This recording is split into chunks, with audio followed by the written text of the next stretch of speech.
এখানে অ্যাড ম্যানেজারে আসার পরে দেখতে পাচ্ছেন এটা হচ্ছে আমার ১ম এ ক্যাম্পিং অপশনে আরকি রয়েছে আমরা। তারপরে হচ্ছে অ্যাড সেট, তারপরে হচ্ছে ad. Ad means ad creative. এখন আমরা অ্যাড ক্যাম্পিং আমরা দেখি। আমি এখানে একদম অল্প বাজেট, এটা হচ্ছে আমার ওই পেজটার জন্য ১ম বার আরকি ক্যাম্পিং আরকি চলছিল আরকি। এখানে আমরা মোটামুটি ১০০ আ চব ১৪ টি হচ্ছে আপনার ফলোয়ার পাইছি। এখানে ২ সেন্ট খরচ হয়েছে। এটা হচ্ছে টার্গেটেড অডিয়েন্স। মানে অনেক সময় হয় কি আমাদের লাইক শো দেখানোর জন্য আরকি আমরা লাইক ক্যাম্পেইন করি। তো এখানে দেখানো বলতে কি আমার যে টাইপের অডিয়েন্স আমার যে টাইপের অডিয়েন্স আরকি আমার ফেসবুকের এই পেজটাতে দরকার একদম টার্গেটেড করে একটা ক্যাম্পেইন চালানো। এটার জন্য কিন্তু একটু কস্ট একটু বেশিই পড়ে। তারপরেও আমরা ২ সেন্টে আরকি পেয়ে গেছি।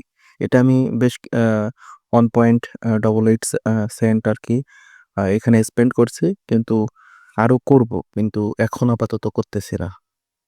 আচ্ছা, ক্যাম্পিংটা কিভাবে সাজাইছি সেটা একটু দেখাই। এডিটে গেলাম।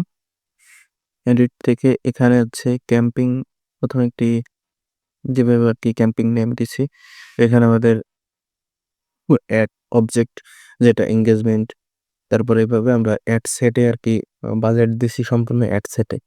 ক্যাম্পিং এর দিনে যেহেতু আমাদের বাজেট অল্প ছিল এজন্য। তারপরে আমরা হচ্ছে এখানে তারপরে নেক্সট হচ্ছে এড সেটে চলে গেলাম।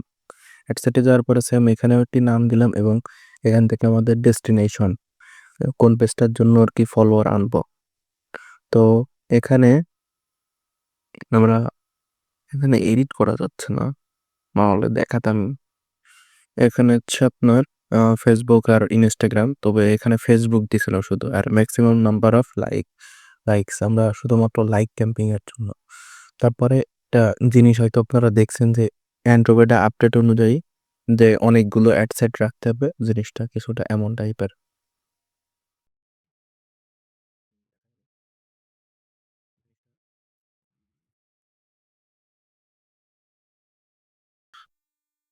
হুম। এই টাইপের। আমরা একটা মানে ক্যাম্পেইনস করব। তারপরে একটা অ্যাড সেটের ভিতরে বেশ কিছু অ্যাড ক্রিয়েটিভ দেখার চেষ্টা করব। ভিডিও, ইমেজ, পোস্টার এরকম টাইপের কিছু আরকি।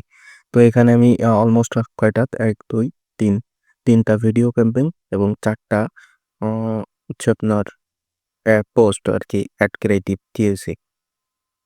তো এটা আ কিছু আরকি আমি দেখাই।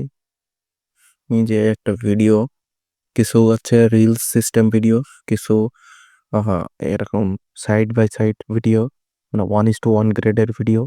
এই টাইপের বেশ কিছু মিলাই-ঝিলাই দিতে হবে।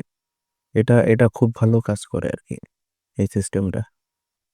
তারপরে এখানে আমাদের অডিয়েন্সটা আমরা কি করছি, যখন আমার মতে যখন লাইক ক্যাম্পিং মানে লাইক ক্যাম্পিং টাইপের কিছু চালাবেন, তখন অবশ্যই আমার মতে হচ্ছে আপনার এখানে হচ্ছে প্লেসমেন্টটা একটু করে নিবেন, কাস্টমাইজ করে নিবেন।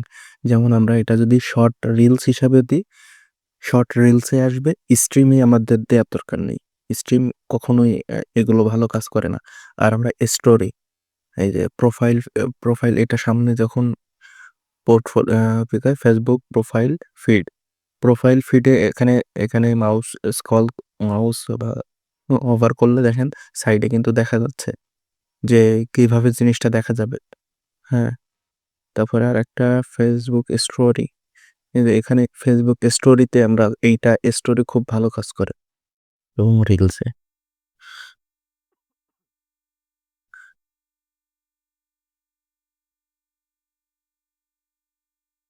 তো এই পর্যন্তই ভিডিওটি ছিল।